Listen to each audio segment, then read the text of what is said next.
그 친구들이 어느 정도까지 기말고사에 좀 끌어올려야 성적이 좀 나올 수 있는지. 등급은 이제 원래 9등급제로 진행을 할 때랑 5등급제로 진행을 할 때랑 조금 다른데 저희가 이제 예측하는 그 로직이 있거든요. 예측하는 로직 갖고 이번에도 한번 과감하게 도전을 한번 해봤습니다. 그래서 조금 안 맞을 수도 있는데 그 부분은 나중에 좀 수정을 하는 걸로 하고, 그래서 그 점수대별로 어떻게 공부를 해야 되고 어느 부분을 강화를 해야 되는지 그런 것들을 설명을 좀 드리겠습니다. 그 전에 제가 오늘 설명을 하고, 그 다음에 김주섭 선생님이 지금 중앙고를 담당하고 계시거든요. 김주섭 선생님이 과학 분석 설명 드리고, 그 다음에 다시 이상준 부원장이 수학에 대해서 설명을 드리도록 하겠습니다. 중간고사 끝나고 나면 좀 해야 되는 일들이 있어요, 사실. 근데 그 전에 이제 좀 말씀을 드리자면은, 이게 성적이 조금 안 나온 친구들도 있거든요. 그러니까, 어느 정도 가늠을 할 수 있다라고 하면, 어떤 과목이든, 국어든 영어든 이번에 좀 중학교 했던 식으로 공부를 했다가, 시험 대비를 했다가, 고등학교 보니까 이게 좀 안 나오겠다. 중학교 때보다 성적이 좀 처참하게 안 나왔다. 이런 경우들이, 즉, 진입장벽을 넘지 못하는 케이스들이 있는데, 그렇다라고 해도 결국에는 내신을 좀 챙겨야 되는 그런 학년입니다. 실제로는 5등급제로 좀 바뀌면서 내신이 좀 수월해지겠다라고 생각할 수도 있지만, 기본적으로는 2학년이 되고 3학년이 됐을 때 과목을 선택하는, 과탐에서 선택하거나 아니면 수학에서도 선택 과목이 있죠. 그리고 사탐에서 선택하거나 하면서 인원수가 축 줄게 되면 5등급제라고 하더라도 1등급 들어가는 게 굉장히 힘들어질 수 있거든요. 그게 이제 예년, 지금 2, 3학년과 좀 다른 점이고요. 그리고 수능은, 그러니까 내신을 좀 잘 못 보더라도 수과학에 좀 뛰어난 학생들, 아니면 국어에 좀 뛰어난 학생들이 수능을 갖고 정시에서 좀 뛰어넘을 수 있는, 그래서 심화 과목들이 예전에는 국어에도 있었고 수학에서도 있었고 과학에도 있었고, 그래서 그런 과목들을 보면서 점수를 내면서 정시에서 역전을 하는 케이스들이 있었는데, 이게 다 문이과 합쳐서 다 통합 수능으로 바뀌어버리다 보니까 성취도가 높은 학생들이 오히려 조금 불리해지는 상황이 될 수도 있는, 또 우리 학생이 고1, 고2, 고3을 지나면서 성취도가 올라갔다라고 했을 때도 불리해질 수 있는 상황이 됐죠. 그리고 정시 내신 반영도 서울대에서 발표하고 나서 연대, 고대도 하나씩 발표를 하고 있는데, 지금 나오는 수치보다는 실질 반영률이 조금 더 올라가지 않을까라는 그런 내용들이 계속 나오고 있어서, 결국에는 내신은 놓고 갈 수가 없는 학년입니다. 2학년. 지금부터는. 그래서 지금 1학년, 그리고 예비고1 될 학생들, 그 다음에 고등학교에 또 입학할 중2, 중3 학생들도 내신은 좀 신경 써서 가야 되는, 그리고 1학년 때보다 2학년, 3학년이 내신이 훨씬 더 힘들어지는 상황. 아까도 말씀드렸지만 과목을 선택해야 되는 상황이기 때문에, 지금 350명이 한 과목에 치중이 되어 있다라고 하면 나중에는 좀 예외 과목 같은 경우는 한 60명 정도로 1등급을 내야 되는, 2등급을 내야 되는 그런 과목들도 빈번하게 생길 거거든요. 그리고 명심해야 되는 건 중간고사 출제진, 이번에 시험을 냈던 선생님들, 이게 학년이 바뀌면서 또 새로 입학을 하면서 선생님들이 학년 구조가 좀 바뀌면서 이번에 냈던 선생님들이 그 다음 기말고사, 그 다음에 2학기 중간 기말을 이렇게 내는 형태라서 지금 꼭 해야 되는 코드들이 좀 있습니다. 저희가 이제 내신에서 수학이랑 과학, 그 다음에 국어, 영어 쪽으로도 좀 진행을 해오는 그런 학원인데, 내신에서 전교권 학생들 중간고사 끝나면 좀 하는 것들이 있어요. 지금 중간고는 시험 끝난 지 좀 됐으니까 좀 쉬었잖아요. 좀 쉬었지? 쉬었으니까 이제 시작해야 되는 게 있습니다. 시작해야 되는 게 있는데, 이거를 어머니, 아버님들이 좀 들으시고 우리 애가 이걸 할 수 있을지를 한번 체크를 해보세요. 저희가 이제 주로 시키는 방법인데, 일단은 중간 대비에 열심히 안 했다는 학생들은 거의 없거든요. 고등학교 와서 첫 시험이기 때문에 첫 시험부터 그냥 배째 놓고 이렇게 노는 친구들 별로 없어요. 그냥 자기 나름의 최선을 다했다라고 하는데, 문제는 그게 이제 먹힐 거라고 생각을 했던 게 안 먹혔다라고 하면 중간 대비 과정을 좀 교정을 좀 해야 됩니다. 자, 우선은 시험지를 좀 펼쳐놓는 게 필요해요. 전 과목. 그러니까 처음은 국어부터. 그래서 하루에 한 과목 정도, 두 과목 정도 하는 게 좋아요. 예를 들어서 영어 시험지를 이렇게 좀 펼쳐놨다고 볼까요? 펼쳐놓고, 그 다음에 학교에서 수업 들었던 거, 그러니까 학교 교재, 그 다음에 학원에서 교재 받았던 거, 그 다음에 내가 오답노트 하던 거, 아니면 내가 정리해놨던 내용들, 이런 내용들을 쭉 펼쳐놓고 내가 이 문제를 풀 때 여기 있는 내용들이 소용이 있었는지 없었는지 아니면은 내가 여기서 공부를 했는데 시험 때는 정작 맞췄다 못 맞췄다 이런 것들을 체크를 좀 해야 됩니다. 이게 어려워요. 왜냐면은 100점이면 그거 하기가 쉽거든요. 100점이면 기분도 좋으니까. 게다가 97 뭐 이 정도면 하기가 쉬운데 성적이 좀 안 나왔어. 특히나 뭐 수학은 난이도가 좀 높았으니까 수학 성적이 좀 안 나왔어. 그러면 이게 매칭시키는 게 좀 마음이 아파요. 자, 그런 거 할 때 뭘 해야 되냐면 틀린 문제를 하는 건 맞습니다. 근데 우리 애들 시험지 제가 이제 좀 걷어가지고 선생님들이 걷어서 이렇게 체크하는 거 보면은 수학 같은 경우는 점수도 안 나왔지만 그 와중에서도 찍어서 맞춘 문제들이 좀 있어요. 그래서 수학뿐만이 아니라 한국사, 통사, 과학 같은 경우는 진짜 조사 하나 갖고 맞고 틀리고가 막 바뀌거든요. 그래서 애매했던 문제들을 풀이 과정을 한번 복기를 해야 됩니다. 이게 이번 출제하는 선생님들이랑 나랑, 학교 선생님들이랑 나랑의 궁합을 보는 방법이에요. 아, 이 선생님은 이런 보기를 통해서 오답을 만드는구나. 아니면 이런 데서는 장난을 안 치는구나. 이 선생님은 내겠다는 내는 방향대로 내는 선생님이구나. 아니면은 그거랑 전혀 다르게 내는 선생님이구나. 이게 필요합니다. 이걸 우리 학생들이 지금 복기를 해야 되는 타이밍이에요. 어머니들 필기를 하시는데 우리 학생이 집에 가서 그걸 하라고 하면 할지는 좀 생각을 해보셔야 돼요. 그래서 뭐 이런 식으로 막 이론으로 정리하는 게 아니라 사실은 여기에 이제 뭐가 필요하냐면은 이런 것들이 좀 필요해요. 뭐 어떤 친구는 되게 예민하게 쓰는 친구도 있어요. 그날 시험을 보기 전에 다른 학원을 다니는 친구가 이 지문에 대해서 이렇게 얘기를 했다. 그래서 그것 때문에 영향을 받아서 내가 헷갈려서 틀렸다. 뭐 이렇게 얘기하는 학생들도 있거든요. 그래서 좀 예민하게 이 과정을 복기를 해야 됩니다. 문제를 꼬아서 내는지, 그리고 또 그 여학생들, 특히 MBTI 중에서 N이랑 F를 같이 갖고 있는 친구들. 그런 친구들이 어떤 걸 하냐면은 선생님은 그냥 일반적으로 낸 거예요. 그냥 중요하다고 생각하는 부분을 냈는데 우리 친구가 꼬웁니다. 이거 보기 이렇게 나왔는데 이걸 적용시키면 이걸 의도하고 보기를 이렇게 낸 거 아닐까? 그럼 본인이 한 번 더 꼬아요. 또 꼬아요. 이걸로 이제 선생님이랑 궁합을 맞춰봐야 된다. 내가 전 선생님의 의도를 꼬아봤는지 아닌지. 특히 이제 사회나 암기 과목 부분에서 이런 부분을 체크를 꼭 해야 됩니다. 그다음에 국어 보기 지문.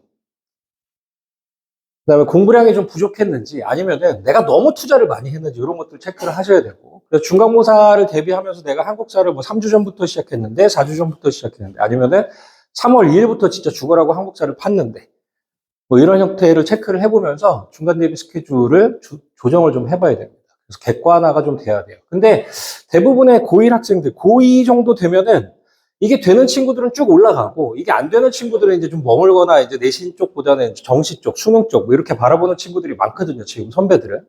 근데 우리는 내신을 계속 갖고 가야 되기 때문에 이게 훈련이 좀 돼야 돼요. 그래서 이게 학생 혼자 하다 보면은 스스로 자가장착에 빠지는 경우들도 생깁니다. 그래서 좀 체크를 같이 해줘야 돼요. 그래서 저희가 이제 지금 요 양식이 저희가 계속 쓰는 양식인데 보통 이제 점수 이제 서술형 학교에서 서술형 점수가 이렇게 좀 나오다 보면은 어느 정도 체크가 좀 되잖아요. 그래서 등급 코스나 이런 것들이 소문이 돌기 시작할 때부터 이제 예상 등급을 세팅을 한번 해봅니다. 그래서 요거 이제 9등급제로 했던 작년에 했던 내용이니까 한번 보자면은 국어는 1등급 나오고 영어 뭐 이 정도 나오면 1.32 정도면 작년에 전교에서 한 6등 정도, 전교 6등 정도 되는 굉장히 상위권이죠.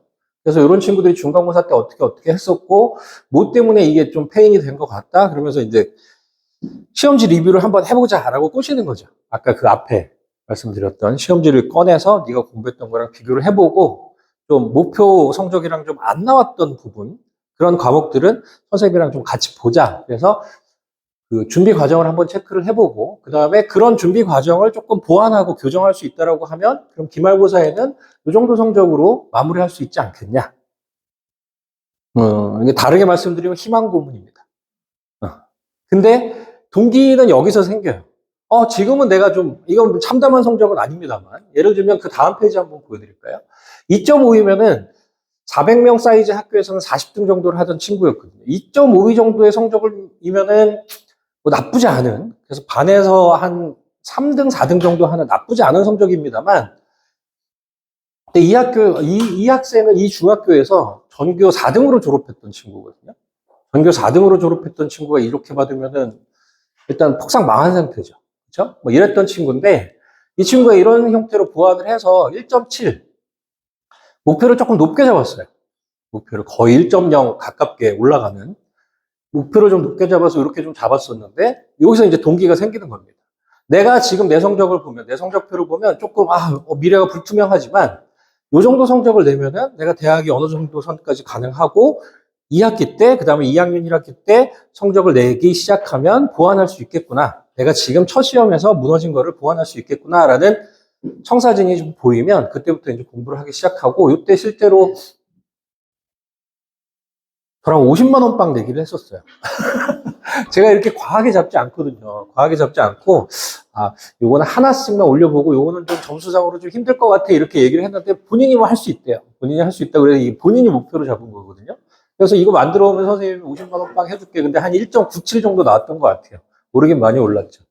자, 1학년 1학기 때 1학기 중간고사 2.52로 나왔던 친구가 이 친구는 용광죽이라고 이촌에서 그리고 상문고를 갔던 친구인데 서울대 경제학과를 1학년 1학기 때 저랑 같이 목표로 잡았던 친구예요. 문과. 그리고 작년에 합격했습니다. 올해 합격했죠. 올해 합격한 친구예요. 그래서 이렇게 냅두면 안 돼요. 냅두면 안 되고 지금 어머니들 솔직히 잘 모르시죠? 애들이 시험 점수 얘기도 잘 안 하잖아요.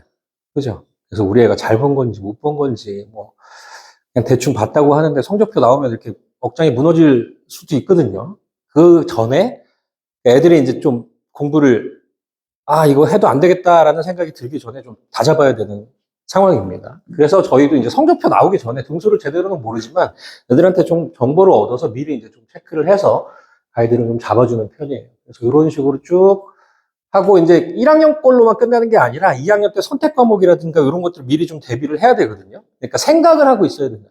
미리 선택하고 고정을 한다는 게 아니라 계속 바뀔 거예요. 2학년 선택 과목은. 그래도 한 이런 정도로 시뮬레이션을 해서 네가 어느 정도 성적대가 가능하면 네가 가고자 하는 대학에 어느 정도 내신성까지 가능할 거다.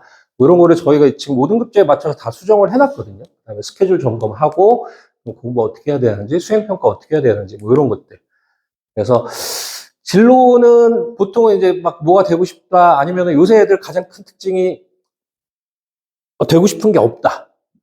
어느 전공을 하고 싶은 게 없다. 그냥 뭐 공대 가야겠다. 뭐 이렇게 생각하는 친구들 많은데 한번 이런 것도 고민을 한번 해보고 2학년 때 선택하는 것들이 조금 있으면 기말고사 끝날 때쯤 해서 한번 얘기가 나올 텐데 그거 한번 미리 한번 체크를 해보고 그다음에 성적이랑 학습 로드맵을 잡아보는 활동을 진행을 할 예정입니다. 그래서 정리를 하자면은 시험지랑 공부했던 내용을 좀 복기를 해봐야 돼요. 복기를 해봐야 되고 실제 시험에서 내가 충분히 맞출 수 있었던 이 문제를 내가 왜 틀리는지 왜 틀렸는지 그러면 안 틀리기 위해서 그 다음에 어느 정도 더 깊게 공부를 해놔야 되는지 아니면 선생님의 의도를 곡해하면 안 되는지 이런 것들 체크가 좀 필요하고요.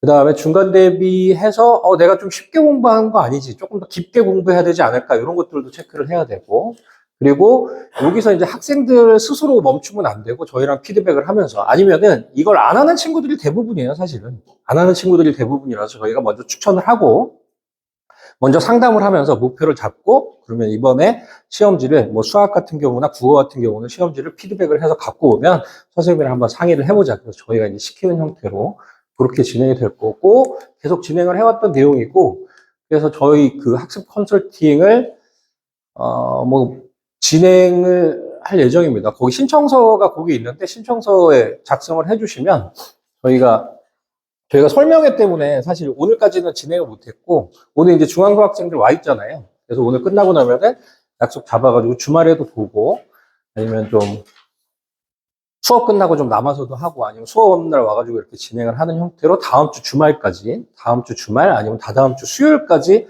좀 애들이랑 한번 이렇게 쭉 돌아가면서 상담을 할 예정입니다. 그래서 신청서 거기 한 장짜리 있는데 거기 여기 요 부분에 신청을 해주시면은 저희가 학생들이랑 얘기를 해서 약속 잡고 진행하도록 하겠습니다. 자, 지금부터는 김주석 선생님이 그 중앙고 통합과학 시험에 대해서 좀 말씀을 해주실 거고요. 오늘 이렇게 난이도가 어렵진 않았습니다만 기말고사 부분이 또 까다로운 부분이 있으니까 그 부분 설명 좀 주시겠습니다. 네. 네, 인사드리겠습니다. 방금 전에 소개받은 뉴파인의 낭만 과학 강사 김조섭이라고 합니다. 반갑습니다. 네, 일단은 과학 설명회 같은 경우에는요, 전체적으로 시험이 이번 중간고사가 어떻게 출제가 되었고, 경향이 또 어떤 식으로 바뀌었는지, 그리고 이번 기말고사 대비는 어떤 식으로 진행할지 관련해서 빠르고 간결하게 말씀드리고 올라가도록 하겠습니다. 가장 먼저로는 이번 중간고사가 어떤 식으로 나왔는지 간단하게 조금 분석을 해 두었는데요. 전체적으로 아마 대충 알고 계시는 분들이 조금 많으실 텐데, 이번 중간고는 굉장히 좀 많이 쉽게 나온 편이에요. 전체적으로 좀 어려운 문항 없이 그냥 평이하게 출제가 되면서, 특히 내용 암기를 확인하는 출제 경향이 작년부터 계속해서 뚜렷하게 좀 나오고 있는 추세입니다. 다만 작년과는 조금 다르게 화학 단원에서는 그 전에 보통의 경우에는 다루지 않는 문제들이 조금 학교에서 직접 만든 자료들을 통해서 오리지널 문제가 조금 출제가 많이 좀 되었어요. 그래도 오리지널 문제라고 하더라도 자료 해석 관련한 연습들이 충분히 되어 있는 학생들에게는 그렇게까지 어렵지는 않은 형태로 문제가 출제가 되었습니다. 제가 봤을 때는 요 가장 밑에 있는 요 부분이 좀 가장 중요해 보이는데요. 첫 번째로 학교 과학 선생님께서 어떤 분이 가르치시냐에 따라서 수업 내용의 편차가 좀 많이 좀 심한 편으로 알고 있습니다. 어떤 분께서는 굉장히 그냥 교과서에 나와 있는 정석대로만 수업을 하고 계시는 선생님 계시고요. 또 한 분은 열정왕이라고 생각을 하시면 좋을 것 같아요. 그냥 이런 것 저런 거 보통 고등학교 1학년 과학에서는 다루지 않는 고등학교 2, 3학년의 과학 탐구 내용에서 다루는 내용까지도 와다다다 설명을 하시다가 직접 시험에는 잘 내지도 않은 경우들이 좀 많아서 혼자서만 공부를 하는 학생의 경우에는 그것 때문에 오히려 더 좀 많이 어려웠을 걸로 예상이 됩니다. 뭐야, 이것까지 공부해야 되나? 라는 것들이 혼자서 공부하는 입장에서는 잘 보이지 않을 거기 때문에 그런 부분에 대한 지도가 조금 필요해 보이고요. 두 번째로 방금 말씀드렸듯이 그 전까지는 나오지 않았던, 보통의 경우에는 잘 나오지 않는 형태로 자료가 좀 많이 변형이 되는 정도가 많이 심해졌습니다. 작년까지만 하더라도 그냥 모의고사 기출 문제에서 자료는 그대로 따오고 선지, 기억, 니은, 디귿만 바꿔서 나오는 출제 경향이 있었는데요. 올해 같은 경우에는 자료를 따온 대신에 그 자료를 직접 다시 한 번 더 그리면서 완전히 새로운 형태로 만들어 버려서 출제를 하는 경향들도 있다.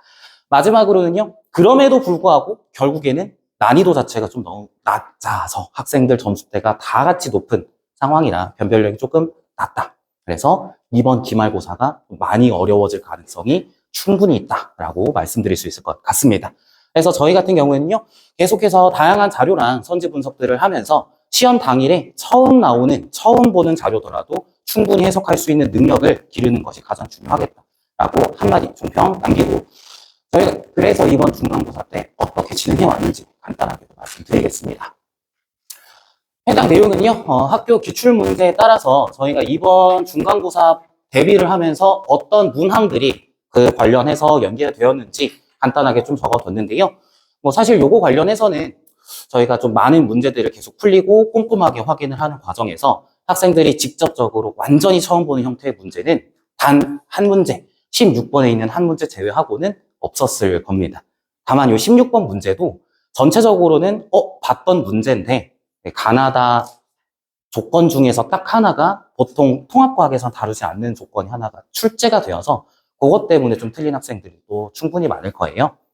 앞으로는 그런 부분에 대해서도 조금 더 디테일하게 잡아가면서 학생들 전체적인 암기가 제대로 이루어질 수 있도록 조금 더 봐줄 필요가 있을 것 같습니다.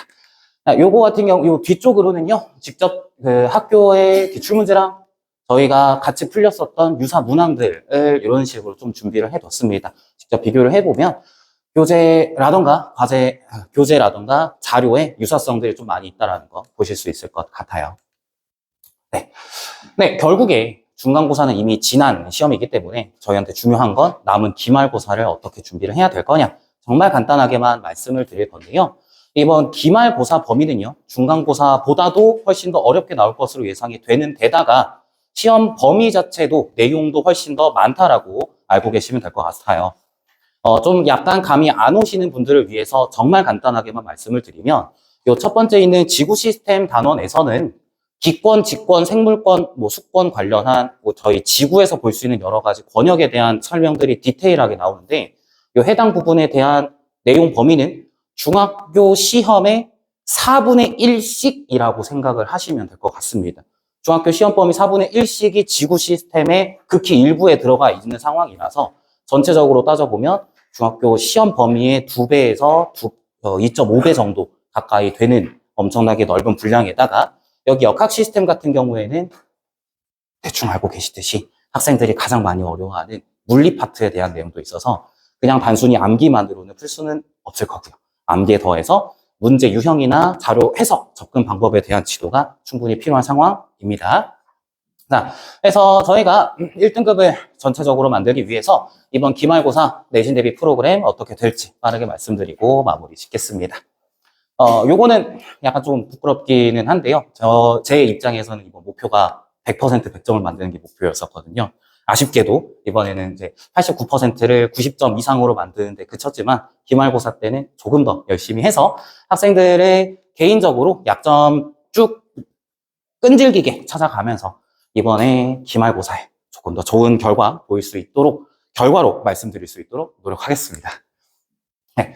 그래서 저희 시험 대비는 이런 식으로 진행이 될 예정이에요. 가장 먼저는 꼼꼼하게 관련한 개념들 학생들이 잘 볼 수 있도록 필기 제대로 수업 들으면서 열심히 하도록 필기 내용과 함께 꼼꼼하게 수업 내용을 좀 진행을 하면서 다양한 문제풀이들을 위해서 뉴파인에서 만들어낸 저희들의 자체 교재가 총 3권 정도가 2권에서 3권 정도가 나가게 될 예정입니다. 이건 이번 중간고사 때 사용했었던 교재인데요. 어떻게 구성이 되어 있는지 간단하게만 보여드리면 첫 번째 여기 요 하얀색의 첫 번째 교재 같은 경우에는 스텝 1, 2로 나누어서 가장 간단한 기본 개념을 묻는 문제부터 그걸 응용해서 나오는 보통 시험 문제 난이도로 나오는 여러 가지 문제들을 같이 풀어낼 수 있도록 연습을 진행을 했고요. 그 뒤에 여기 초록색의 엔젤로 나와 있는 이 두 번째 교재에서는 스텝 3와 마스터 문제들을 통해서 조금 더 심화되고 어려운 문제들을 계속해서 연습함으로써 1등급이나 100점을 노리는 학생들이 실수 없이 어려운 문제까지 접근할 수 있도록 만들 수 있게 저희가 계속해서 연습을 하고 있다 말씀드릴 수 있겠습니다. 그러면서 저희가 그냥 단순히 수업만 하고 끝내는 것이 아니라 진도를 나가는 과정에서 항상 주차별 주간 퀴즈들을 제가 따로 학생들에게 제공을 해서 간단한 암기가 어느 정도로 되어 있는지 어느 부분이 부족한지 확인을 함과 동시에 매주 주간 테스트들을 통해서 앞에서 배웠던 내용이 그 다음 주에 바로 잊어버리는 경우가 없도록 계속 꼼꼼하게 확인을 하고 있습니다. 시험을 본 이후에는 학생들의 성적이나 성취도에 따라서 그리고 또는 혹시라도 결석을 하게 되는 여러 가지 사유들로 인해서 클리닉을 주중에 저희가 계획을 하고 있는데요. 이렇게 중앙고를 포함한 다양한 학교들을 담당하신 선생님들께서 직접 학생들 개개별로 클리닉을 진행을 하면서 부족한 부분에 대한 보완과 함께 암기의 확인과 문제풀이 방법에 대한 지도를 조금 더 꼼꼼하게 1대1로 봐주고 있습니다. 그러면서 동시에 학생들이 모르는 문제를 바로바로 질문을 할 수 있도록 오픈 채팅방을 계속해서 운영을 하고 있어요. 학생들이 따로 공부를 하다가 모르는 문제나 또는 모르는 개념이 나왔을 때 직접적으로 물어보기 조금 곤란한 학생들은 이렇게 오픈 채팅방을 활용해서 질문을 편하게 할 수도 있습니다. 5번째로는 저희가 학교별로 방금 전에 말씀드렸던 선생님별 특징이라던가 학교별 교과서나 학습지에서 어떤 내용을 다루고 시험에서는 어떤 내용이 나오기 때문에 우리가 어떤 내용에 좀 더 중점적으로 공부를 해야겠다라는 것들 위해서 교과서와 학습지 계속해서 분석을 하면서 저희만의 뉴파이만의 가장 큰 차별성이라고 볼 수 있는 쌍둥이 문제 분석까지 저희가 진행을 하게 될 예정입니다. 쌍둥이 문제 같은 경우에는요. 3개년 기출문제들을 계속해서 분석을 하면서 실제 학교에서 나오는 문제들이 어떻게 나왔고 이 문제를 풀기 위해 필요한 개념은 무엇이고 어떤 선지에서 함정을 주로 출제를 하는지를 꼼꼼하게 확인을 해서 2번째, 3번째 변형 문제까지 학생들이 충분히 적용할 시간과 연습을 통해 실제 시험에서 방금 전에 말씀드렸던 처음 보는 문제도 충분히 해석할 수 있는 능력을 기를 수 있도록 저희가 이렇게 준비를 하고 있습니다. 다음으로는 방금 전에 말씀드렸던 주간 테스트가 끝나게 된 이후에는 역시 매주 실전 모의고사들을 통해서 학생들 시험 범위 전체적으로 어떤 내용이 좀 부족하고 어떤 단원에서 오답이 주로 발생하는지 이런 식으로 한 번에 꼼꼼하게 분석을 하게 되고요. 이후로는 성적표나 성적표나 또는 전체적인 내용들을 담아서 어머님들께 직접 연락을 드리기도 하는데요. 이번 중앙고 같은 경우에는 서술형 문제가 없어서 이번 기존 재원생 분들께서는 이런 서술형 관련한 그 피드백은 아마 받아보지 못하셨을 거예요. 이 친구는 죄송합니다. 제가 지금 떨려가지고 말 실수를 조금 했네요.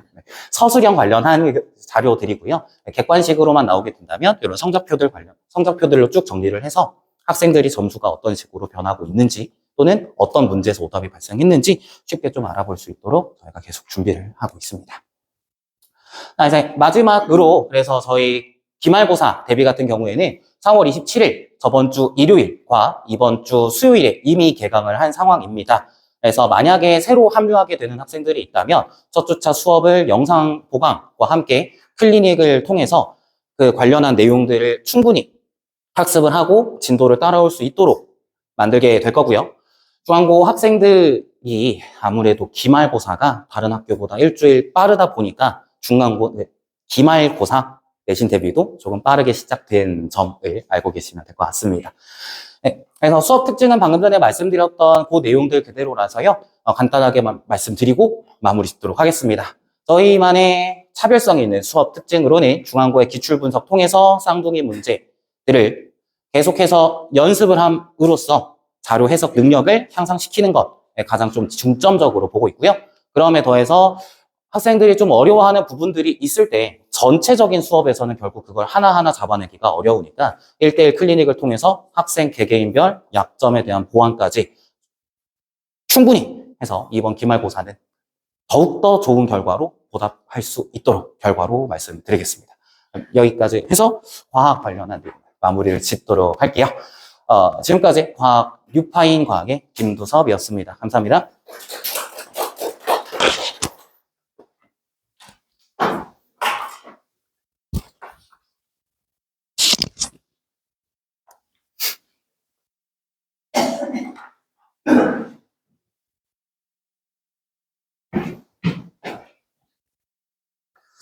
안녕하십니까. 저는 뉴파인 고등스카이관의 이상준 부원장입니다.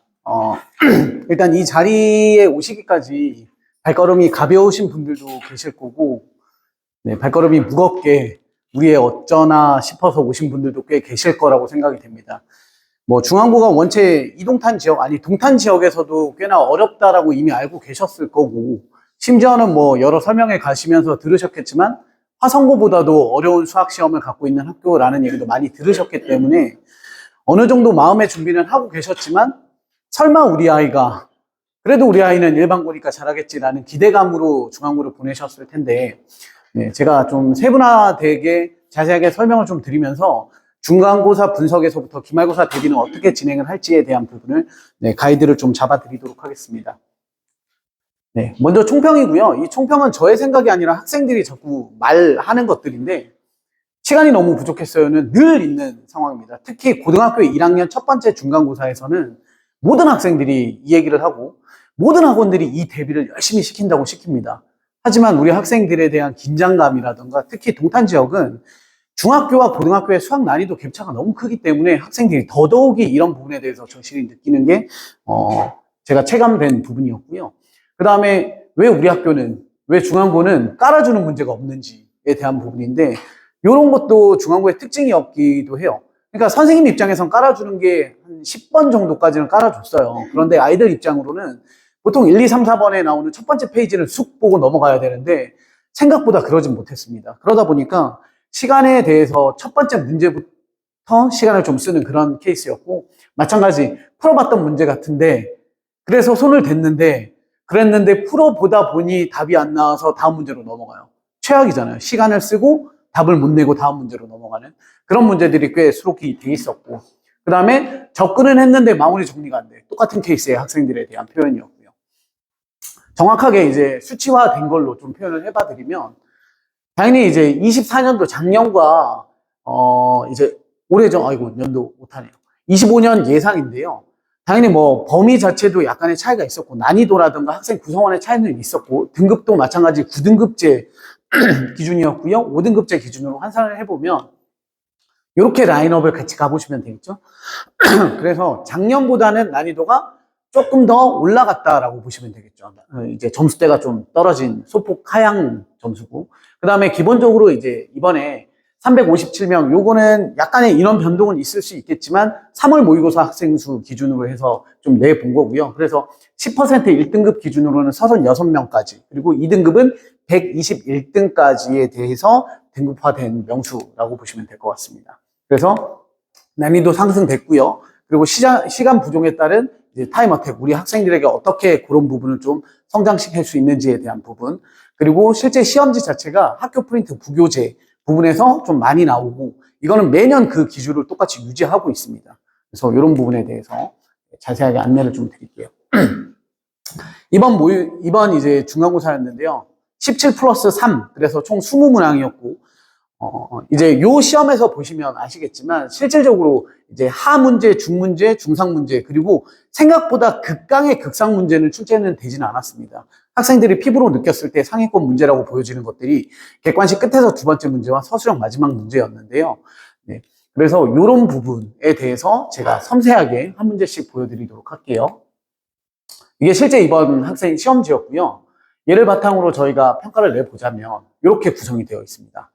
그래서 전체적으로 이렇게 보시면 생각보다 어렵지 않았을 것 같은, 왜냐면 여기 최고 난도 2개, 상난이도 2개 빼놓고는 다 맞췄어야 되는데 이런 생각이 드실 거고, 요거 가지고 이제 배점 기준을 한번 만들어 봤거든요. 첫 번째로 그 하 문제와 저희가 판단했을 때 중 문제 14문제를 총 맞추면 63.6점이 나옵니다. 이렇게 하면 또 점수를 알고 계시는 어머님들은 우리 아이는 요것도 못 맞춘 건가? 라는 생각도 하실 수 있을 거고, 또 한편으로는 우리 아이는 그래도 요 정도는, 그러니까 이것만 보셔도 우리 아이에 대한 솔루션이 어느 정도 제시가 되죠. 만약에 60점이 안 된 친구들은 기본적으로 이런 문제를 맞출 수 있는 연습이 우선적으로 필요하다라는 전략이 생길 거고, 마찬가지 여기에 중상 두 문제를 더 맞춰줬더라면 대략적으로 10점 정도가 더 올라갈 거고요. 그리고 최종적으로 그 최상 난이도 문제를 제외하고 맞췄을 때는 87.2점이라는 포인트를 얻을 수 있는데, 저희가 이 재환생들을 대상으로 해서 이제 정오표 분석을 했어요. 재환생들에게도 시험이 끝나고 나면 그냥 단순히 몇 점 정도니 잘 봤니 못 봤니가 아니라 몇 번 틀렸는지까지 다 분석을 하거든요. 그래서 분석을 해봤더니 요 정도, 이렇게 4개 정도 틀린 친구들이 10% 74점에서 76점 정도 라인업에 들어가더라고요. 그리고 여기에서 이렇게 3문제 정도를 더 틀린 친구들, 그러니까 정오표를 조사를 해봤을 때 오답률 기준으로 잡았을 때 이 정도 친구들이 이제 저희가 예상하는 2등급 선 57점에서 더 60점 그 라인업을 형성을 하고 있더라라는 거니까, 이렇게 한번 비교 분석을 해보시면 대충 보이시죠? 이 정도를 맞췄을 때 우리 아이가 1등급 라인에 들어가니까 기본적으로 하중 라인의 문제들은 맞춰주고 상중에서 맞추던가 아니면 서술형에서 플러스 포인트를 받았어야 1등급 라인업에 들어갈 수 있는 점수를 획득한다라고 보시면 될 것 같고요. 좀 문제를 자세하게 하나하나씩 좀 뜯어보시면, 일단은 11번 문항이었습니다. 어렵지 않은 거였어요. 평범했고 그냥 양변에 대한 차수 비교를 해서 스타트를 끊는 건데, 여기 보시면 가족권이 선행이 안 된 친구들한테는 좀 낯선 표현이기도 해요. 당연히 많은 친구들, 특히 중앙고나 이 지역의 한백고는 함수 개념을 정리를 할 때 이제 2학년 과정의 함수 개념도 같이 설명을 많이 합니다. 대칭성이라든가 주기성이라든가 이런 부분을 설명을 하는데 뜬금없이 얘가 나오다 보니까 학생들한테는, 아는 친구들한테는 학교에서 좀 이슈가 됐대요.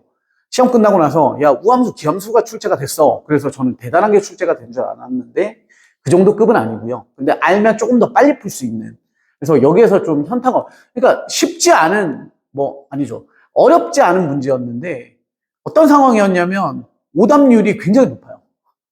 네. 이거 좀 특이한 케이스죠. 그래서 제가 학생들한테 물어보고, 또 중앙고가 다른 학교보다 시험을 좀 일찍 봤기 때문에 제가 다른 학교, 그러니까 가온고라든가 한백고 같은 다른 친구들한테도 풀려봤더니 애들이 딱 보면서 이거 나오면 안 되는 거 아니에요? 라고 해요. 그러니까 아는 친구들도 이게 왜 여기 있어요? 라고 할 만큼 그냥 처음에 당황하지 않았을까라는 판단이 좀 들고, 그래서 실제로 저희는 이런 표현에 대해서는 정말 많이 수업을 진행을 하고 있습니다. 2차 함수 파트이기 때문에. 그 다음에 14번이었고요. 14번은 꽤 어려운 유형 중에는 선생님들 기준으로는 좀 많이 다뤄지는 그런 케이스의 유형이고, 학생들도 풀 수는 있어요. 뭐가 주어지면? 그래프가 주어지면. 근데 그림이 없어요. 그래서 제가 이것도 마찬가지 또 현실적으로 타학교 학생들한테 실험을 했어요. 풀어봐 라고 했더니 못 풀어서 제가 칠판에다가 그림을 그려주고 풀어봐 라고 했더니 풉니다. 그러니까 그런 연습이 좀 필요한 학교라는 거고요. 왜 이 얘기를 드리냐면 이미 우리 친구들은 2차 함수가 시험 범위가 끝났어요. 근데 시험 범위 2차 함수가 끝났지만 그 다음 범위가 뭐냐면 연립방정식 그리고 부등식 파트가 들어가요. 근데 부등식은 1차 부등식도 아이들이 힘들어하지만 2차 부등식은 부등식 혼자 놀지 않거든요. 방정식과 함수가 같이 놀아요. 그러니까 그 또한 함수의 일부분이라서 이런 연습에 대한 걸 지속적으로 해야 된다라는 포인트가 될 거고, 이게 명확히 이 두 문제가요, 중앙고를 보여주는 문제입니다. 중앙고는 작년도, 재작년도 그랬고요. 그리고 올해 또 그랬습니다. 여기 보시면 제가 교과서 캡처 해온 거거든요. 교과서입니다. 그리고 16번 문제. 이게 심화 유형. 네, 최고 난도였고, 얘 이제 교과서 마지막. 그러니까 단원 마지막에 보통 뭐 학생들도 그렇고 어머님들도 이제 예전에 공부하셨을 때 느끼지만 문제 풀고 끝나면 마지막 페이지에 이렇게 재밌는 얘기 나와 있는 것들이랑 활용, 실생활 활용 이런 것들은 다 넘어가거든요. 그런데 항상 그걸 굉장히 중요시하는 학교입니다. 그리고 작년도 그랬다는 건 선생님들에 대한 기조, 출제 기조가 크게 변하지 않았다는 거고, 그게 올해 남아있는 3번의 시험에서도 영향을 끼칠 것이다 라는 겁니다. 마찬가지로 저희는 대비 다 했습니다. 네. 그리고 논술형 2번 같은 경우에는요, 아주 어려운 유명한 문제 굉장히 많이 다루고요. 저희 학원 교재 프로파일링이라는 교재에서 한 4개인가 5문항이 들어가 있고요. 그리고 프로파일링 A라고 하는 한 단계 낮은 문제집에도 조금 더 쉬운 버전이 들어가 있을 만큼 어렵지만 모든 학생들이 봤던 문제인데 라고 하는 라인업이에요. 그런데 우리 친구들은 알거든요. 뭘 아냐면 이 문제 어려워라는 걸 알아요. 그렇기 때문에 손을 잘 못 댄 케이스인데 오히려 이 문제는 아주 쉽게 출제가 됐어요. 네. 매우 쉽다라는 정도는 아니지만 요 스타일의 구성의 문제들 중에는 매우 쉽게 출제된 경향이 있기 때문에 놓친 친구들은 굉장히 아쉬움이 있어요. 네. 그래서 충분히 맞출 수 있었던, 심지어 서술형이고요. 7점짜리고요. 요거에 대한 그래프만 좀 그려줬다면 충분히 포인트를 받을 수 있었고, 이번 시험이 제가 조금 이따가 결과에 대해서 다시 한번 얘기 드리겠지만 점수 밀집도가 굉장히 높아요. 그러니까 1점, 2점 가지고 일단 중간고사 하나로만 치자면 등급이 많이 달라질 거예요. 네. 그런 부분 때문에 서술형에 대해서는 조금 아쉬운 부분이 좀 있었을 거다, 우리 학생들은. 당연히 기말은 올 객관식입니다만. 네. 그런 상태고요. 그 다음에 마지막으로 논술형 3번 같은 경우에는 네. 난이도가 꽤 어려웠어요. 네.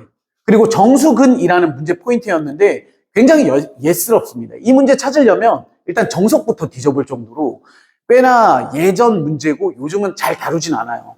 그런데 이거를 학교 선생님이 얘기를 하셨습니다. 시험 한 3주, 2주 전인가? 학교에서 정수근에 대한 걸 수업을 꽤나 열심히 해주시고 그거에 대해서 이제 얘기를 하셨기 때문에 그 정보를 저희가 얻어서 급하게 프린트를 만들었어요. 아예 이렇게 해서 정수근 문제를 이만큼 만들었죠. 이것도 냉정하게 생각하면 선생님들의 욕심이죠. 왜냐하면 정수근 단어 하나로 모든 문제를 애들한테 한 문제 나오면 다 맞춰주고 싶고 이게 유형의 폭이 굉장히 넓어요. 그러다 보니까 만들었는데 안타깝게도 2주 전이다 보니까 그걸 소화할 수 있는 친구들의 레벨이 있었고 그러지 못했던 친구들도 레벨이 좀 있었어요. 그러니까 이 포인트는 알고 있었지만 실질적으로 생각보다 굉장히 난이도 높은 문제가 출제가 됐고 저희가 만든 문제 중에 수록이 되어 있었지만 생각보다 맞춘 친구들은 많지 않았고 제가 다른 이제 학원 다니고 있는 외부생 친구들 얘기를 들었을 때도 오답률이 아주 저조했던 시험이었고 동시에 서술형 3번이니까 마지막 문제는 쉽게 내도 정답률이 굉장히 낮아요.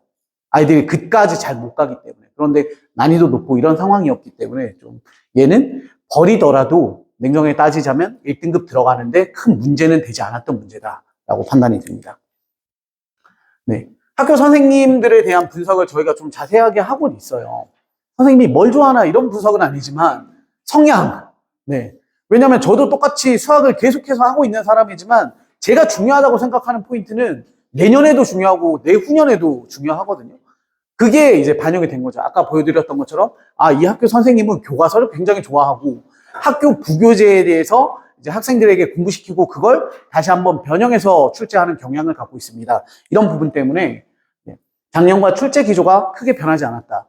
그래서 저희는 그걸 기반으로 해서 교재도 만들 거고요. 만들어서 이제 나와서 진행을 하고 있고 시험도 그렇고 저희가 진행하는 부분을 다 반영을 하고 있습니다. 예전 기말고사 분석인데요. 예전 기말고사 분석은 분석하기가 생각보다는 쉽지 않습니다. 네. 왜냐하면 일단 범위, 단원 자체가 우리 친구들은 달라졌기 때문에 그런 부분에 있어서 제가 조금 차별화된 분석을 먼저 해드릴게요. 우선은 굉장히 간과할 수 있는 부분에 대해서 한번 짚고 넘어갔으면 해서 보여드리는 겁니다. 중간고사 점수, 기말고사 점수, 그리고 수행평가입니다. 그래서 기본적으로 중간고는 학교마다 조금씩 다르거든요. 중간고는 25% 중간고사, 25% 기말고사, 50%가 수행평가를 반영을 하고 있고요.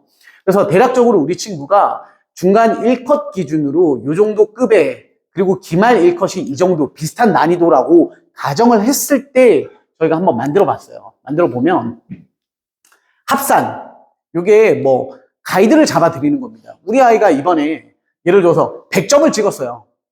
그러면 45점만 더 추가해 준다면 1등급 안정권에 들어가지 않을까라는 조심스러운 이제 추론이 되는 거죠. 왜냐하면 이게 있어요. 우리 친구들도 어느 정도의 공부선을 하면 좋을지. 또 반대로 생각하면 100점 맞은 친구 얘기 못 들었지만 만약에 100점 맞은 친구라면 기말고사 대비해서 수학은 어느 정도 좀 줄일 부분이 좀 생기겠죠.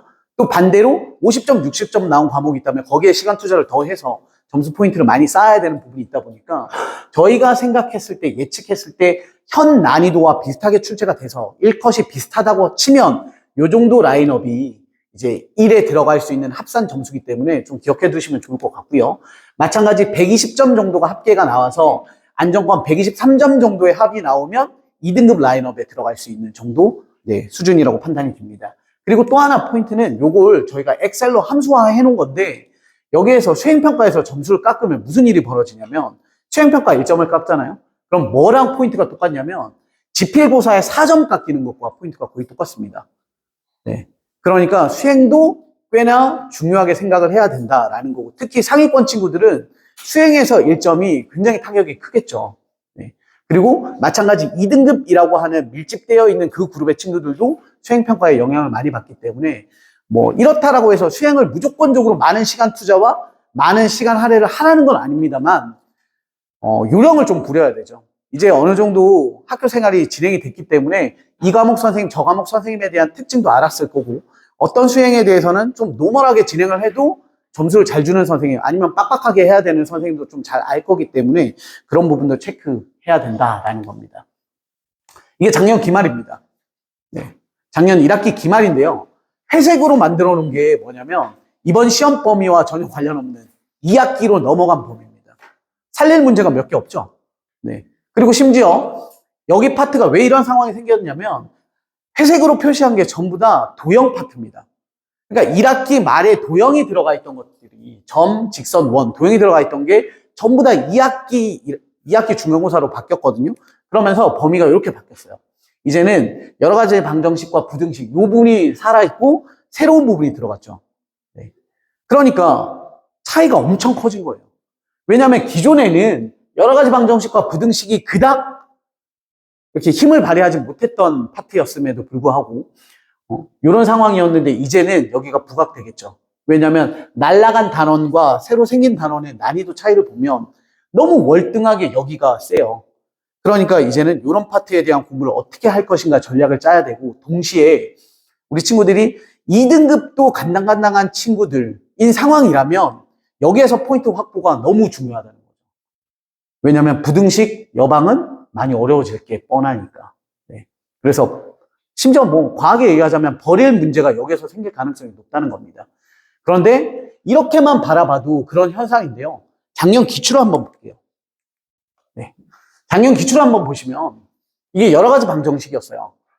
딱 2문제밖에 출제가 안 됐습니다. 왜냐하면 도형에 치여서 그리고 난이도도 별로 안 어려웠죠.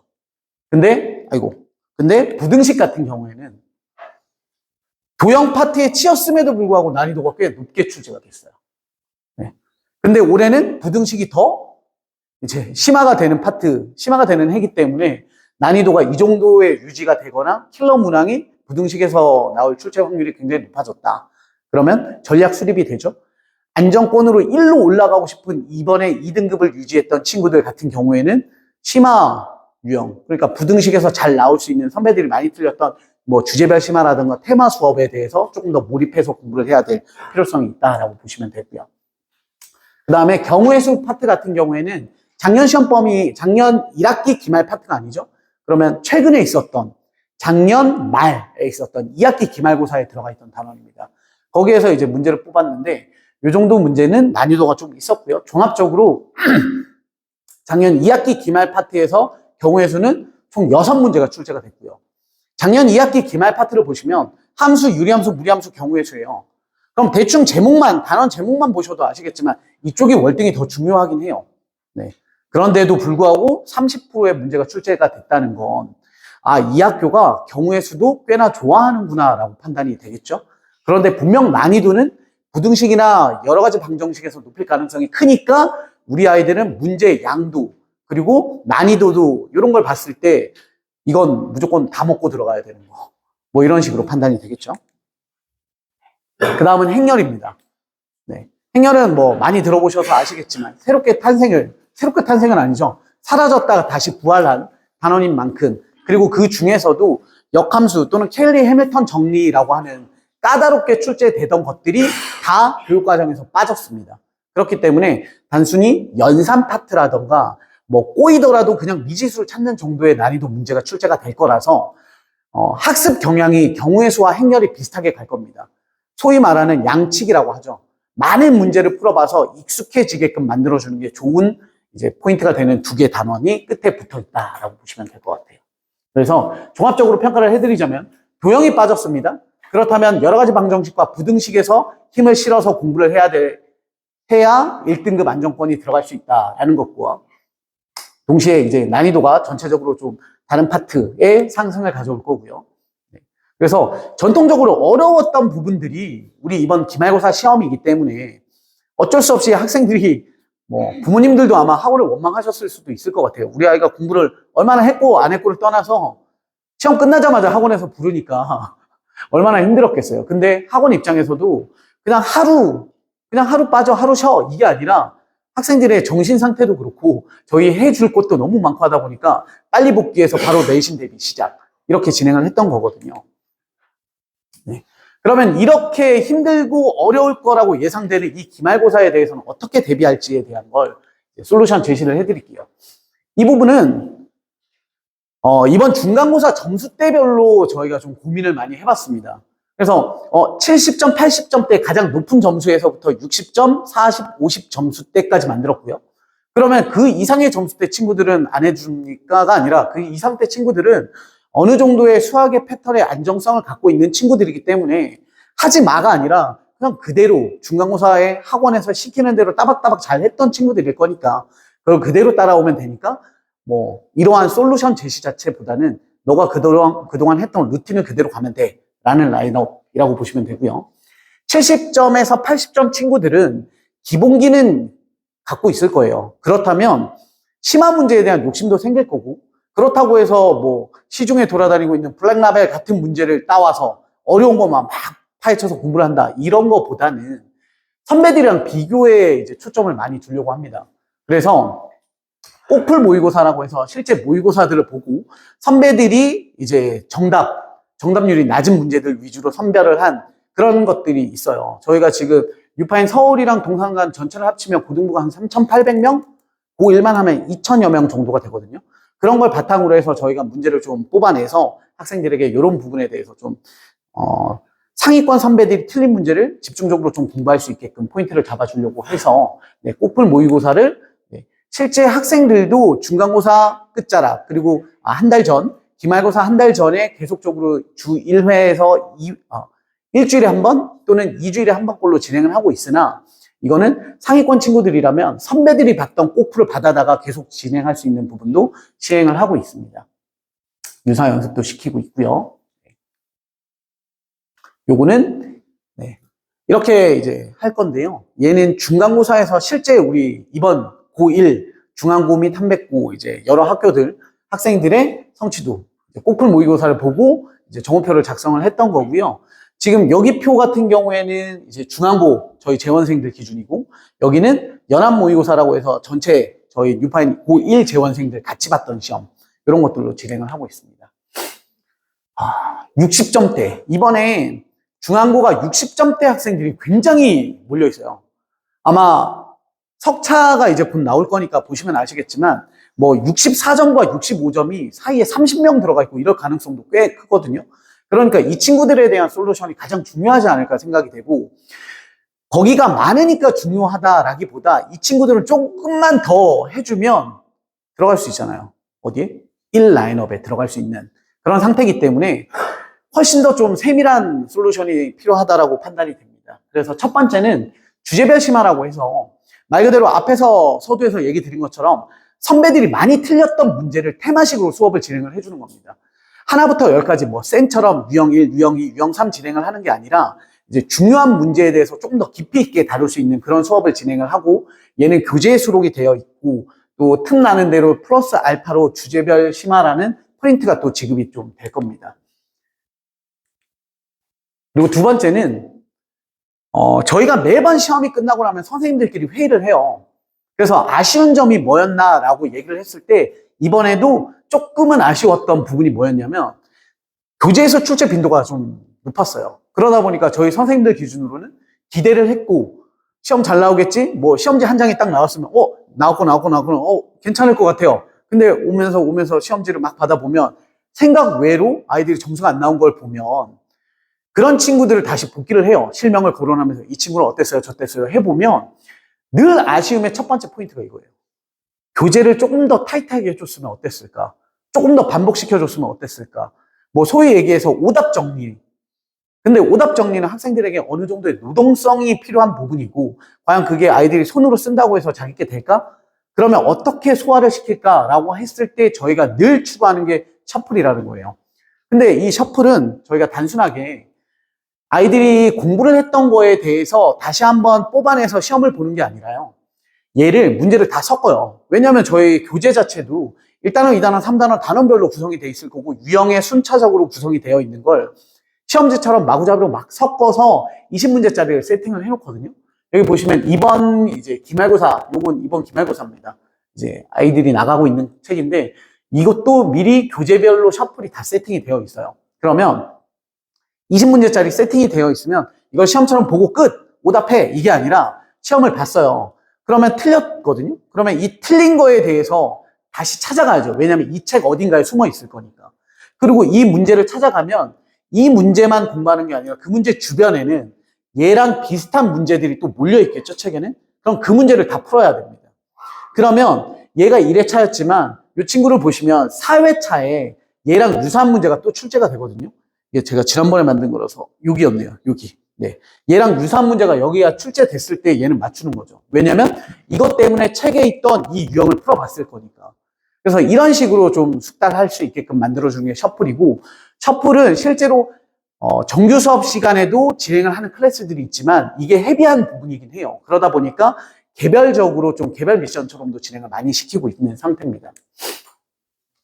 그리고 세 번째는 102X 특강이라고 합니다. 이거는 상위권으로 도약하기 위한 필수 요소라고 판단이 됩니다. 어떤 특강이냐면요.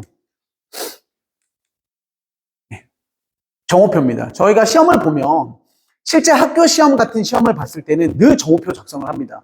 2명이 봤던 3명이 봤던 다 작성을 해서 서울에 있는 관 전부 다에서 통계를 내가지고 어떤 부분을 진행을 하냐면 과연 이 1등급이라고 맞은 선배들과 2등급이라고 맞은 선배들의 갭차는 어디에서 나올까를 분석을 좀 해요.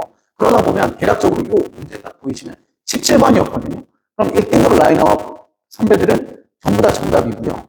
내려갈수록 오답률이 높아지죠. 밑에는 더 시뻘겋겠죠. 그러면 이 문제를 맞췄더라면 이 되는 거죠. 그러면 이 점수대를 보시면 80점 중반이 대다수거든요.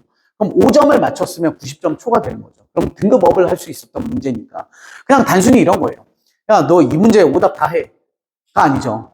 다들 틀리는 문제보다는 등급업을 할 수 있는 문제들에 대해서 집중적으로 공부시켜서 등급업을 시켜주는 게 중요하니까 그러면 늘 이 부분을 어떻게 소화할까? 네, 이런 문제들만 저희가 늘 발췌를 해서 또 다른 책을 만들고 그 책을 정규 수업 시간에 진행하기에는 헤비하니까 저희가 이런 부분은 특강으로 진행을 하고 있습니다. 그래서 네, 이렇게 교재가 만들어진 거죠. 보시면 꼭풀의 몇 회차에 몇 번이었고요. 뭐 번호가 예쁘지 않죠? 보시면 1회차 16번, 1회차에 서술형 2번이고 뭐 9번 뭐 하다가 또 다른 회차로도 넘어가고 그래서 선배들이 많이 틀리고 정답률이 좀 낮고 이 문제를 맞추면 등급업을 할 수 있었던 문제들만 수록이 된 문제집을 진행을 하고 있고요.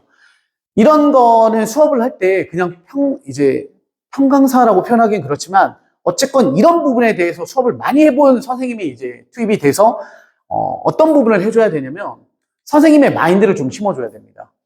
그죠? 선생님은 이 문제를 봤을 때 어떤 포인트를 딱 잡아낼 수 있고 그리고 이 포인트를 잡았다면 여기에서 어떻게 파생돼서 새로운 유형으로 변형이 될 수 있는지도 얘기해 줄 수 있는 그런 부분이 필요하기 때문에 현재는 S반 대표 강사인 이제 남경태 선생님께서 이제 6월 3일 네, 우리 대통령님께서 우리 학생들에게 공부할 수 있는 날짜를 만들어 주셔가지고 네, 6월 3일하고 6월 6일 현충일 네, 이틀 진행을 할 겁니다. 아마 학교를 안 가기 때문에 낮 시간에 오전 시간이나 아마 오후 시간대 뭐 12시 1시쯤 진행하는 특강으로 이제 준비가 될 거고 어머님들께는 다시 한번 공지가 나갈 예정입니다.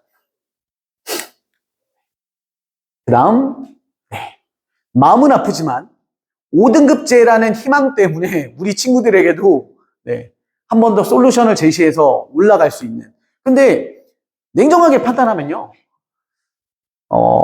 이 친구들은 저희가 늘 가르쳐 보면 알겠지만 공부를 못하는 친구들이 아니라 하는 방법을 몰랐거나 안 했던 친구들이 꽤 많이 있기 때문에 방법을 제시해주고 선생님이 옆에서 좀 쫙주고 이렇게 됐을 때 성장 속도가 굉장히 빠른 걸 저희가 늘 경험을 해요. 근데 자랑은 잘 못해요. 왜냐면 평소에 20점 맞던 친구가 60점 됐다고 해서 저희가 막 자랑하면 어머님들이 어머 이 학원은 역시 대단하네 이렇게 얘기하지 않으시잖아요. 그런데 어려운 과정이지만 충분히 가능성이 있는 친구들이고 이 친구들은 쉽죠. 제가 앞에 얘기 드린 것처럼 이번 단원 구성을 봤을 때 어디에 목표를 둬야 되냐면 여반 부등식 안 할 수는 없지만 행렬과 경우의 수에서 감점 맞지 않기. 네. 그래서 바닥을 출발 스타트 라인을 남들보다 높게 시작을 해서 내가 그동안 30점 찍었던 친구라면 이미 이걸로 30점 먹고 들어가자. 뭐 이런 포인트라고 보시면 될 것 같고요. 그리고 완성도 높이기예요. 그러니까 우리 친구들은 이제 40점, 50점대 그룹의 친구들 같은 경우에는 목표가 당연히 2등급 안정권에 들어가는 걸 목표로 공부를 하는데 문제가 학원에서 열심히 듣고 돌아서면 끝이라는 게 문제다 보니까 저희가 이런 부분을 어떻게 태도, 마인드를 좀 개선시킬까라는 고민을 많이 하고 그러다 보니 당일 과제라는 미션을 좀 주어질 겁니다.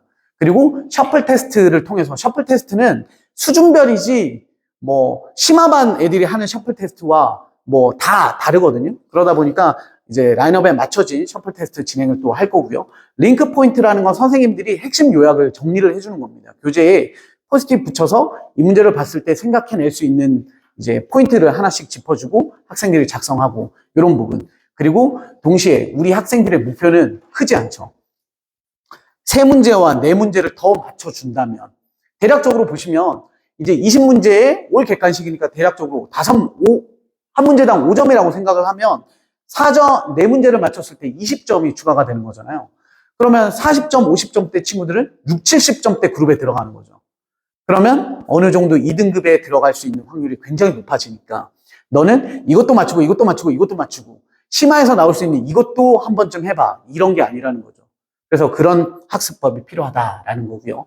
당일 과제에 대해서 한 번만 더 얘기를 좀 드릴게요. 이론 수업을 하고요. 그리고 당일 과제에 대해서 이렇게 진행을 하고 이제 테스트를 보는데 이 당일 과제가 어떤 구조냐면요. 이런 겁니다. 오늘 저랑 같이 경우의 수에 대한 뭐 할까요? 줄 세우기 문제 또는 어떤 면의 색칠하기 문제를 다뤘다고 합시다. 그러면 수업 시간에 제가 그 케이스에 대한 몇 가지 유형을 정리를 해주고 나면 그리고 숙제를 내겠죠. 그 파트에 대해서. 근데 우리 친구들은 월금반이면 월요일 수업을 하고 나면 금요일 숙제 언제 합니까? 안타깝게도 빠르면 목요일 밤, 늦으면 금요일 학교에서. 그죠? 그래서 꽤 많은 학생들이 항상 안타깝게도 마지막 페이지를 못 해요. 그죠? 그 친구들이 마지막 논술, 서술형 문제를 못 풀고. 그죠? 그러다 보니까, 그런 부분에 있어서 제발 매일매일 나눠서 푸는 것까지는 아니더라도 오늘 공부했다면 오늘 집에 가서 또는 저희가 수업 시간 D가 대략적으로 한 30분 정도가 여유가 좀 있어요. 그러다 보니까 그 시간을 활용을 해서 오늘 배운 걸 자기가 스스로 자기 걸로 만드는 시간을 좀 갖자가 첫 번째 포인트입니다. 그래서 실제로 문제의 양은 많지 않아요. 한 6개, 좀 어려우면 한 5개. 그렇지 않으면 한 10개에서 20개 정도를 학생들이 그날 하고 잠자기 전까지 해서 선생님들한테 카톡 또는 밴드로 제출을 해야 되는 걸 매 수업마다 그리고 모든 반이 다 시행을 하고 있는 상태고 그 효과가 굉장히 괜찮습니다. 좋습니다. 그리고 그 효과를 아는 친구들은 선생님들이 가끔 바빠서 깜빡하면 먼저 카톡이 와요. 오늘은 당일과제 왜 안 나오나요? 빨리 주셔야 저도 빨리 하고 자는데 이런 식으로 해서 굉장히 좋은 루틴을 만들고 있는 그런 구조라고 보시면 되고 이 등급대 친구들에게는 필수 요소. 왜냐하면 학습 태도를 갖고 가겠죠. 내용도 내용으로 너무 중요하지만 오늘 공부한 거 오늘 집에서 한 번 더 라는 포인트를 가질 수 있는. 그리고 마지막으로 저희 자랑입니다. 왜냐하면 이번 시험에서도 교과서나 부교재 반영 비율이 굉장히 높았고 그런데 거의 비슷하게 출제된 문제들도 있었지만 중앙고 선생님들이 굉장히 노력 많이 하시는 게 늘 시험지에 티가 나요. 어떻게 바꾸지? 어떻게 꼴까? 뭐 이런 게 보이거든요. 그럼 저희도 같이 맞대응을 하는 겁니다. 그래서 중앙고 아나토미라고 해서 해부학이라고 하죠. 그래서 중앙고 문제를 열심히 파헤칩니다. 여기 뒤에 가려져 있지만 사분할되어 있고요. 이쪽 상단에 있는 게 실제 학교 부교재나 아니면 교과서에 있는 문제고 숫자 바꾼 문제를 저희가 만들고요. 그리고 그 개념의 이제 기본 유형 만들고요. 그 개념의 가장 극심한 문제를 만들어서 모든 학교에서 나오는 프린트 또는 학교 부교재 100%를 할 수는 없지만 저희가 의심 가는 문제들에 대해서 이렇게 만들어서 하나로 끝나는 게 아니고 버전 1, 버전 2 학교에서 프린트 나오면 프린트 뭐 한 3, 4부 쌓아놨다가 그거 가지고 또 버전 3 만들어서 또 하고 아마 올 초에는 저희가 중앙고 앞에 뿌렸거든요. 네, 아나토미라고 해서 이제 받은 친구들도 좀 있을 건데 요걸 공부한 친구들은 아마 이번 시험에서도 조금 득을 보긴 했을 거예요. 그리고 재원생들은 그것뿐만이 아니라 여러 번의 버전으로 아나토미를 진행을 했던 케이스였고요. 마찬가지 이런 문제들이 수록이 돼 있었고 그만큼 중앙고는 이런 부분이 좀 더 중요한 학교다라고 판단하시면 됩니다. 그래서 표지는 바꾸지 않을 거라서요. 애들이 이거 갖고 다니면 너 이거 제대로 했는지 좀 파악 많이 해보시면 좋을 것 같아요. 네, 이건 정말 선생님들의 노력이 첨부된 문제집이기 때문에 입이 바짝바짝 마르네요. 좀 긴 시간이라서 제가 이제 프로그램이야 뭐 검색하셔도 되고요. 그렇죠? 그리고 저희 프로그램이나 제가 열심히 말한 거에 대해서 감동을 받으셨다면 등록을 하실 거니까 빠르게 얘기드리도록 하겠습니다. 중앙고는 총 3개 레벨로 2개 레벨입니다. 2개 레벨 그리고 3개 반으로 구성이 되어 있고요. 현재 화목 친구들이 메인반으로 중앙고 S반 그룹의 친구들이 형성이 되어 있고요. 그 다음에 요일 선택이 가능한 스카이 AB 반으로 만들어져 있습니다. 저희 반 이름에 뒤에 알파벳 붙는 거는 제가 질문을 너무 많이 받아서 레벨이 아니라 요일입니다. 월요일부터 시작하면 A, 화요일부터 시작하면 B로 구성이 되어 있어서 동일한 레벨에서 동일한 교재로 진행을 하고요. 여기는 책이 조금 다릅니다. 그런데 실제로 책이 달라서 제가 개별 어머님들 상담 받아보면 늘 그러세요. 저희 아이는 저 책 언제 보나요? 늘 하시잖아요. 그죠? 그런데 실제로 여기에서 좀 특출나게 따라가거나 좀 점점 성장하는 속도가 보이는 친구들한테는 자, 우리 반도 다 윗반이랑 프로파일링 S 한번 해보자. 이렇게 하면 효과가 별로 없어요. 조용히 불러다가 너 요즘 잘하고 있던데 윗반 애들 거 하는 책 하나 줄 테니까 한번 해볼래? 그래서 일주일에 한두 번씩 나한테 와서 검사 받고 담임 선생님이나 나한테 와서 질문하고 좀 해볼래? 라고 하면 진짜 보물처럼 갖고 다닙니다. 그리고 정규 수업 책은 놓고 다녀도 이 책은 갖고 다녀요. 그러니까 우리 아이의 성장 속도에 맞춰서 저희도 거기에 발맞춰서 좀 노력해주는 학원이다라고 보시면 될 것 같습니다. 기본적으로 구성은 이렇게 되어 있고요. 개강은 이미 되어 있고, 프로그램 요소는 이렇게 되어 있습니다. 그래서 수요일, 토요일에는 과학을 선택하실 수 있게 구성이 되어 있고요. 그리고 요일은 이제 상담 통해서인데, 이렇게. 그리고 클리닉은 실제로 저희가 화, 수, 목, 토일로 잡아놨지만, 뭐 재원생 어머님들은 다 아실 거예요. 거의 1년 365일 살아있는 학원이다 보니까 오늘도 이제 시험 기간인 학교들이 좀 있잖아요. 11시에 연락이 왔어요. 오늘은 학원문 여나요? 그래서 학원문 닫는 거 본 적 있니? 라고 했거든요. 그러니까 작년 초부터 계속 같이 있었던 학생이에요. 그래서 그럴 만큼 늘 살아있는 학원이니까 많이 보내주시고, 네. 마무리로 이제 입반 안내를 좀 드리자면, 이제 입반 테스트를 진행을 하는데, 이제 지금 같은 시기는 필수 요소는 아니고요.